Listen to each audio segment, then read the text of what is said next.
ትዝ አለኝ ጉስ ከዛሬ ትዝ ብሎኝ ያውቅ ለካ ሰውነቱን በአግባብ የማያውቅ ሰው ነው ጌታችን ኢየሱስ ክርስቶስ ሰው መሆኑን የማያከብረው።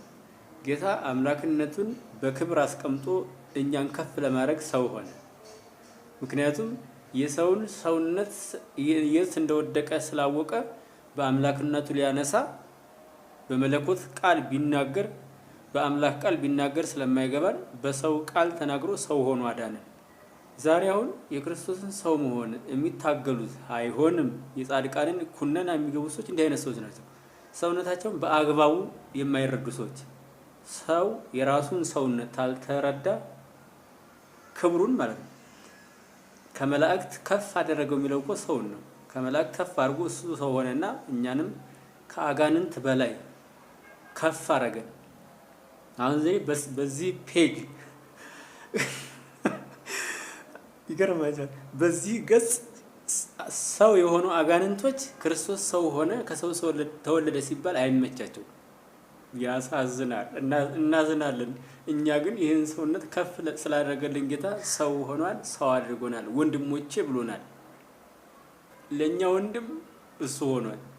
ወንድሞቼ ደቀ መዛሙርቱንም ሲያስተምር እንደዚህ ነው ያለው። አረ ለካ ሰይጣን የምትቃጠለው ለዚህ ነው። ሰው ስለሆነበት ወደ አምላክ ከፍ ስላለ በሰው ፔጅ ተገልጣ ሰውነቱን ለማውረድ ክርስቶስ ሰው አይሆንም፣ አይወልድም፣ አይወለድም። በምን አወቀው አንተ መወለድ?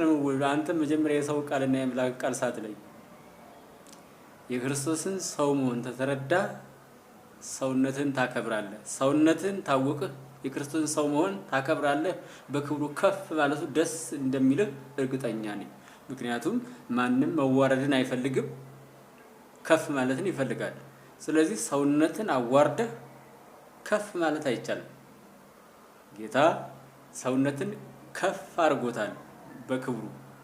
ሞትን በሞቱ ድል ነሳው ምንለው ለዚህ እኮ ነው።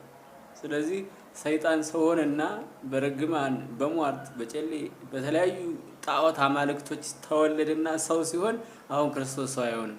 ኧረ እባክህ ገባንኛ ትተነዋል። የውድቀት ትውልድ ምልክቶች ይላል። የውድቀት ትውልድ ምልክቶች ያለመታዘዝና እርግማን የመናፍስት ሰው እነዚህ ናቸው ማለት ነው።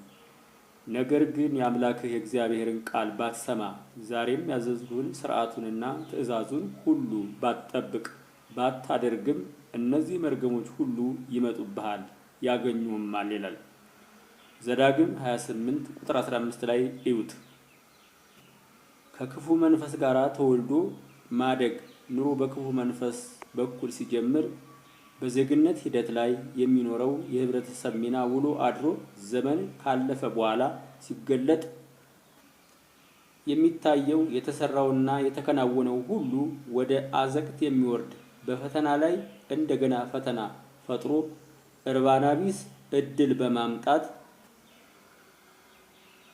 በአይን የሚታየው ቀርቶ የተነካው የተረገጠው ኮቴ ደረቅ እንዲሆንና ገደቢስነት እንዲወርሰው ያደርጋል። ተለያይታዩ አለመታዘዙ ማለት። በዚህ ምክንያት ዲያብሎስ የጥላቻና የስሜት ቃል አዘውትሮ በህሊና ውስጥ በማኖር ትውልዱን የቂም በቀል ሐሳብ እንዲሰማው ጥፋትን እያዘመነ በርዕዮተ ዓለም ዳፍንት ሐሳቡን በመያዝ በምጽአት ዘመን ለፍቶ መና አድርጎ ወደ ተወለገ ዘመን መሽቀንጠር ያሳያል። ወደ ሪያዎቹ እንድንገባ ስደደን ብለው ለመኑት። ሪያዎቹ በዘመኑ ለነበሩት ሰዎች ትልቅ ሀብት መሆናቸውና ሌጊዮንም የሚወደው የሚያፈቅረው ሀብት መሆኑ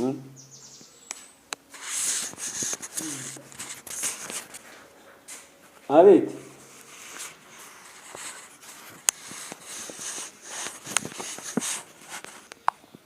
ሌጊዮን ፕሮፓጋንዳና ቅስቀሳ ያውቃል። ወደ ሪያዎቹ እንድንገባ ስደደን ብለው ለመኑት። ሪያዎቹ በዘመኑ ለነበሩት ሰዎች ትልቅ ሀብት መሆናቸውና ሌጊዮንም የሚወደው የሚያፈቅረው ሀብት መሆኑን ሀብት ሆኖ መገኘቱን ለጥፋት ማዋል የሌጊዮን ባለጸጎች ለማነሳሳት መጠቀሙ ነው። ሀብታሞቹን ተጠቀመ ማለት ነው። ሀብት ሲጠፋባቸው ዛሬ አይደል መተተኛ ነው ጠንቋይ ነው የሚሉት። በእኔ እድል የሰበሰቡት ተኔ ላይ አጋንንቱ ሲወጣ ለምን እኔ ጦም አድሬ እነሱ ሊበሉ እግዚአብሔር ሰጠን። መቼስ የጸለየና ተኔ የበለጠ ጻድቅ ሳትሆን ለአንተ እግዚአብሔር የሚሰጥ ምን አርገ ታሳዝናለህ። ሬባም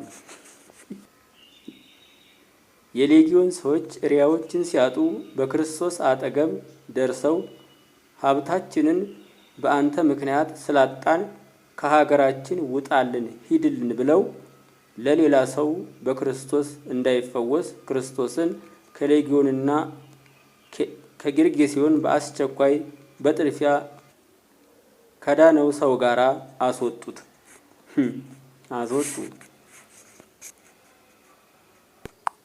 ሌጊዮን ክርስቶስን በማይወዱ ሰዎች ዘንድ በሕይወታቸው ውስጥ በደንብ ይደመጣል። ሐሳብ፣ ምክር፣ ቅስቀሳ ማድረግ ይችላል። ውሳኔውን ግን ላንተ ይሰጥና ክፉ ኩነኔ ራስ እንድታጠናክር ፍላጎቱ አካፍሎህ ይመለከታል። እየተጣደፉ መስጠም ይላል። ስንታችን እየተጣደፍን ሰጥመናል።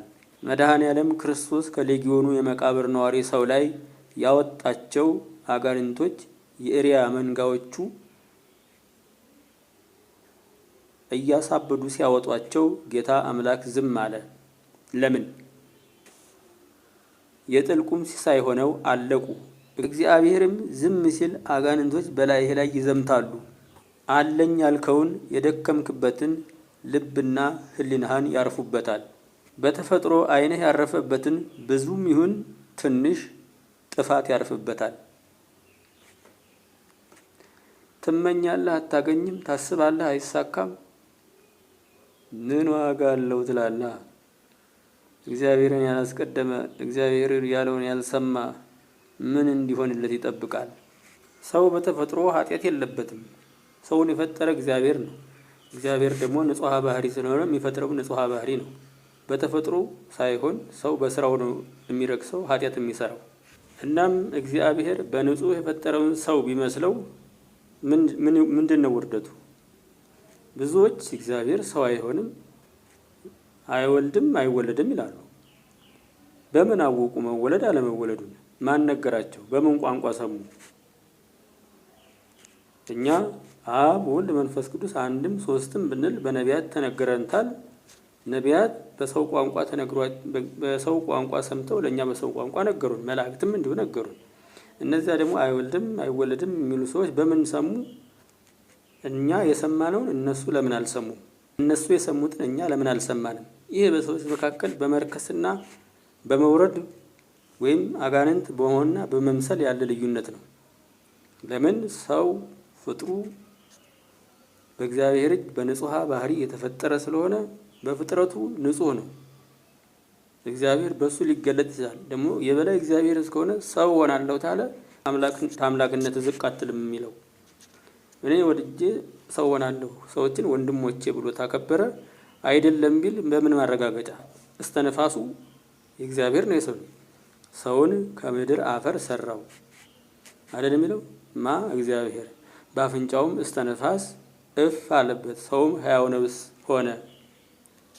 በእግዚአብሔር አርአያና ምሳሌ ተፈጠርን ሲባል ሰው በዚህ በአይንና በምናምንም ነው። እግዚአብሔር በአይን አይለካም።